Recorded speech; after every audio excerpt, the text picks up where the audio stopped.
सोलापूर इयत्ता 6वी। आज 26 जानेवारी आपला प्रजासत्ताक दिन। 15 ऑगस्ट 1947 रोजी भारत देश स्वतंत्र झाला असला तरी काय 26 जानेवारी 1950 रोजीपासून खऱ्या अर्थाने आपल्याला राजकारभार चालवण्याची संधी मिळते। संविधानाचे आम्ही स्वतंत्र आहोत ना। लोकशाहीचे मुख्य मूल्ये समता, बंधुता आणि न्याय हे मुख्य मूल्ये आहेत। स्वतंत्र झाल्यावर भारताला कायदा व सुव्यवस्थेची गरज होती। ते डॉक्टर बाबासाहेब आंबेडकरांच्या समितीने निर्णय घेतलेले होते। डॉक्टर बाबासाहेब आंबेडकरांच्या समितीने निर्णय घेतलेले होते।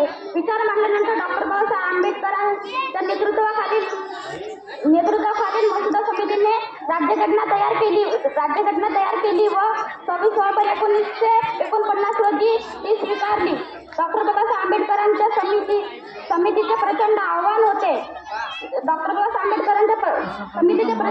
होते। ते 2 वर्ष खूप सभा चालल्या व भारताची अंमलबजावणी झाली। 26 जानेवारी 1950 रोजी भारताला प्रजासत्ताक मिळाली व डॉक्टर बाबासाहेब आंबेडकरांना मुख्य शिल्पकार म्हणून सन्मानित करण्यात आला। धन्यवाद।